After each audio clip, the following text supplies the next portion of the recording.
keep seeing all these cringy videos on YouTube. Why discipline is ruining your life. Why self-improvement is ruining your life. And at the end of the video, they just tell you that it's just clickbait and discipline's not ruining anyone's life. It's just that maybe, possibly, you could be overworking. Just shut up, bro. Lack of discipline is ruining far more lives than excessive discipline is. It's like talking about training on Reddit. Everyone will tell you the dangers of overtraining, and yet they won't speak about the fact that 99% of people are undertraining. In cases you're new to this, you're going to learn my fun way of building discipline, and in cases you really want to maximize your discipline, I'm also going to teach you my painful way of skyrocketing discipline. If you're up for it, let's go. Discipline is what sets men apart. Imagine the following guys. Jeffrey has no discipline. So what does he do all day?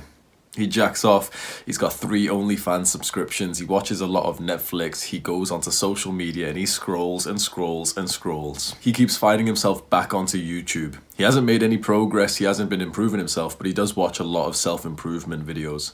This better not sound like you. Obviously, his diet is shocking. He barely ever trains his body or his mind. He thinks learning is for nerds, and he has an all-round instant gratification addiction because he doesn't have the discipline to commit to delayed gratification. How about the other guy? Let's call him Adonis. Obviously, a guy named Adonis is going to have a lot of discipline. He understands short-term pain for long-term gain. His discipline lets him commit to the delayed gratification that makes his life better in the long run. So he works out, he challenges himself, he sets himself some goals, and he actually fails a lot of those goals. But he commits, he keeps going. Then he starts succeeding, then he starts achieving some goals, and then more of them, and then even more of them. He tries implementing a business idea that he has. He fails.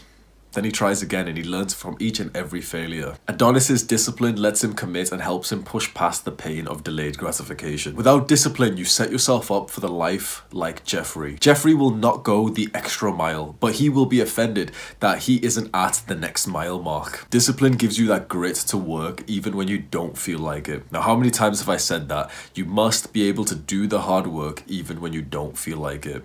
That's discipline. Most of the time, you are not going to feel like doing the hard work. The hooks of instant gratification keep us in a state of comfort. We need discipline to get out of it. So how do we build discipline?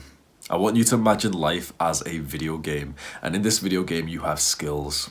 Just like in RuneScape and League of Legends, you have skills that you can level up through getting experience. So what does that mean?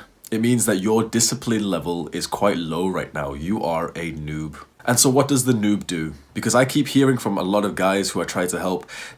They are noobs, but they want the challenge and the reward of being the main account who's max level. You're a noob right now. We've got to set the bar low. You don't start killing the dragons and the big beasts. You start killing the chickens and the cows. So you have to start by building discipline, doing things that will seem like they are below you. Things that will seem too easy, and you're going to think, I'm not going to gain anything from this. This is why, again, I've said this before, every motivational video you've watched on YouTube has said to go and make your bed. There's a really good reason for that. It's because the people who are watching motivational videos on YouTube are at the level where making their bed is progress in their discipline skill. That means that you would get a benefit out of leveling up your discipline, doing such easy tasks like cleaning up your room, but your ego is in the way because you think you're better than you actually are. You will only be able to improve yourself if you believe that there is something to improve, and that means taking that hit in your ego and admitting that you aren't so great. Trust me, a big, cocky, confident guy like me who's so narcissistic and has a massive ego,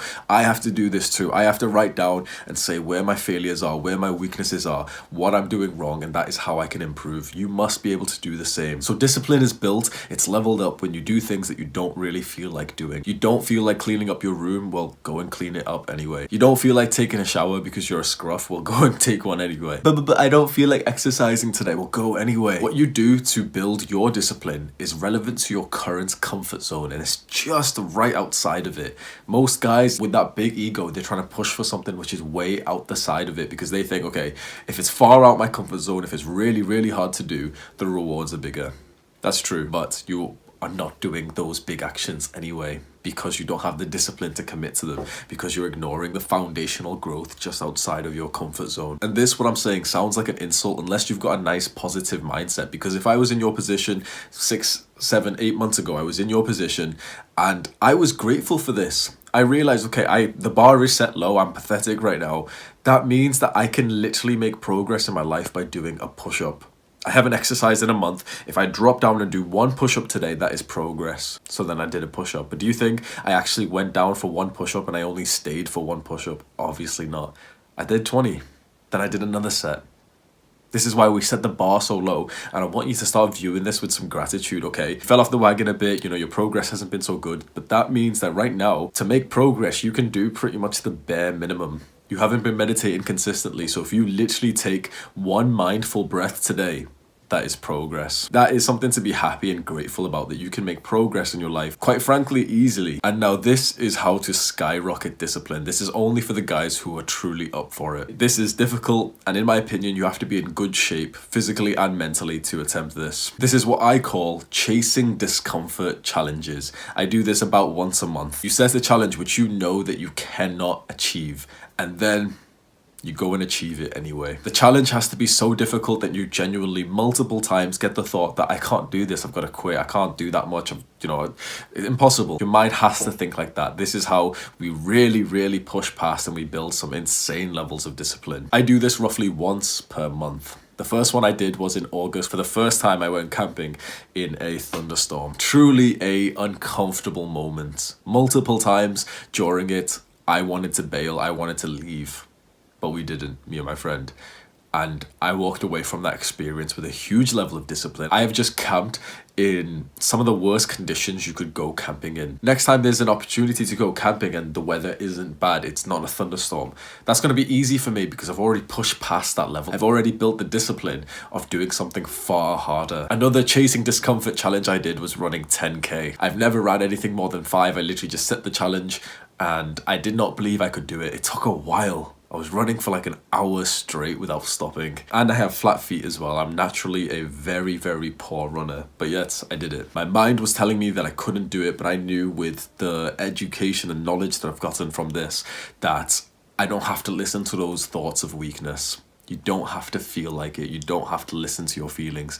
Click on the little card that just popped up. Each and every time you do one of these chasing discomfort challenges, your discipline level goes up by at least 1, if not 5, if not 10, depending on where you started. Because think about it, after camping in a thunderstorm, am I really gonna struggle with eating or not eating the chocolate or going onto YouTube to watch videos or playing video games? You build discipline by setting yourself challenges. And the good thing is that even if you fail that challenge, you still built some discipline because that was some time that you just pushed yourself and you were away from the instant gratification hoax. If you want to see more videos from a somewhat unconventional small YouTuber, I just chat shit and I talk about young men's self-improvement, then turn on the post notifications. You'll get a message from our next one, and the videos I'm putting out, I'm not gonna lie, full of some value. If you're about 20 to 30 years old, you're gonna benefit from my content. I do self-improvement coaching. If you're struggling with leveling up in real life, you're addicted to video games, to jacking off, you're struggling on nofap, you keep failing at like day 3, don't you? You've got a poor mentality about some things, you're all round just a little bitch, well, I'll help you to not be such a little bitch. There is the self-improvement coaching link in the description. Scroll down, click on that right now if you want my personal help. I have an email newsletter where I send out 1 email per week just based on self-improvement. So I teach you some things, I send some articles. The responses so far to this newsletter have been fantastic. It seems like it's got such incredible high levels of value. A lot of the things that I sent are somewhat, I can't speak about it on YouTube, it's somewhat unconventional dating advice, masculinity talk, and all the stuff that'll get you cancelled. So if you want to see that email, sign up to the email newsletter, links in the description. Scroll down, click on it right now, give me your email. I'm gonna spam this shit out of you. 50 emails a day, what are you gonna do? Finally, I made a video titled "Don't Listen to Your Feelings, Bro." It's just appeared on screen. I think you'll like that one. Click on it right now to watch it.